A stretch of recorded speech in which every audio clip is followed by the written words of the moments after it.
Yo ho ho ho, yo ho ho ho, yo ho ho ho, yo ho ho ho.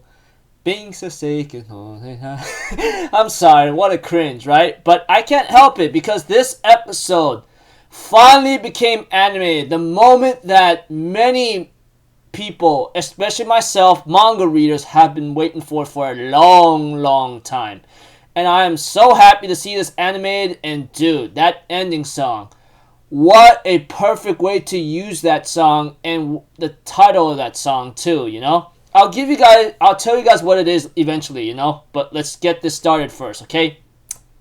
We have to it that Roger, along with Odin, travels back to Wano, you know? But unfortunately, we get to know that Toki becomes very ill and sick, you know? Which is a bad thing because we have to it that Crocus, who apparently traveled with Roger around the entire time of his Grand Line adventure, tells Odin the bad news about this. He told Odin that she has to rest in Wano. Her goal was to only go to Wano, but unfortunately she was unable to make it in time, you know? Well, she traveled around with Odin the entire time, and now she reached her limit. She needs to rest in Wano. Odin wants to stay with her, but Toki warns Odin, if you give up this journey just for me, I'm going to tell you right now, I'll divorce your butt, you know?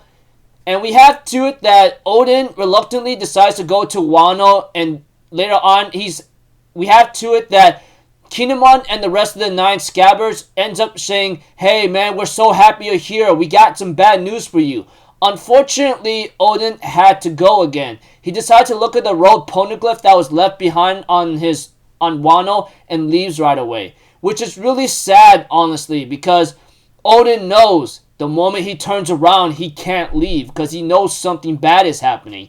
And it's already given hinted at about what's going on right there, you know? It's really sad, honestly. Odin knows that. He knows that if he turns around, even just a little bit, he will not be able to leave the country. He had to because this is his only time and moment, and Toki, she told him, just go. I'll wait for you, okay? Trust me on that.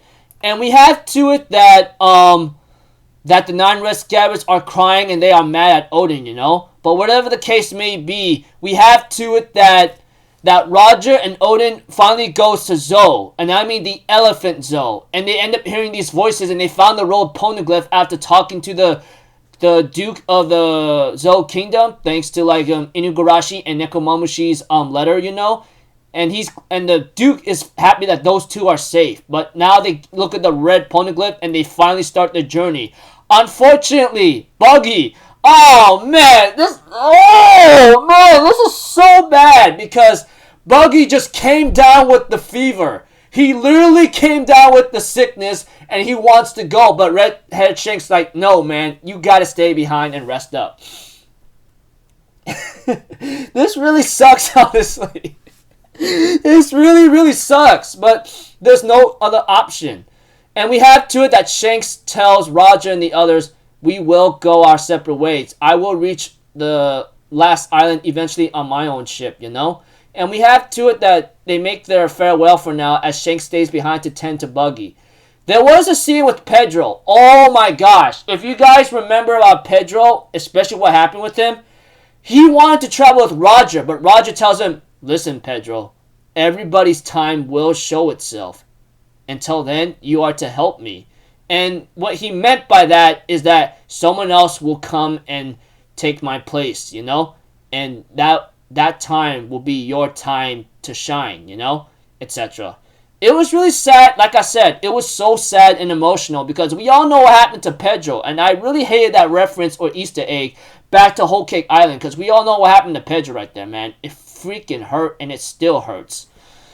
And we have to it that, like I said, Buggy gets left behind and Roger Pirates, literally Roger Pirates finally reached the island and they knew everything from the very start. Like what Odin says in his diary or his journal, you know, how everything started from the 100-year void, the people of the D, ancient weapons, and even how Land Wano was once connected with the rest of the world.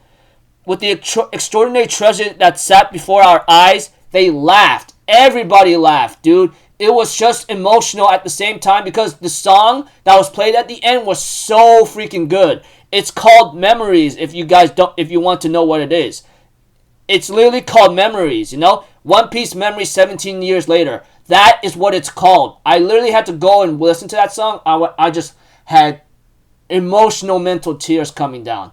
It was just crazy. And Roger's like, Joy Boy, how could you leave this behind, man? I'm so glad to be part of your story. And that's when the last island it gets to be called Laughdale. It's called Laughdale, I tell you. Laughdale. Yes, yes, yes. That's what the real name of the island became. Oh my gosh, dude. I can't help but feel so emotional about this episode right here, and because the way how it went, the way how it did its job. Toei, you did a phenomenal job, Toei. Like, seriously, you literally had to keep adding in the Bing Sake song in the last episode, and in this episode, and then the song Memories 17 years later of One Piece. I can't help but I really want tears out of my eyes, man, because the moment that many manga readers have been waiting for, it showed up in this episode. I cannot wait till the time comes when the real thing shows up, man. I can't wait to talk about it, recap it, and say that I'm so glad to be part of this ride of One Piece from the very beginning to the very end. Man,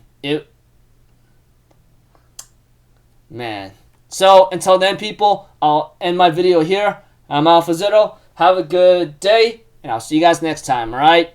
Peace out. Bye-bye. Toot-toot-toot!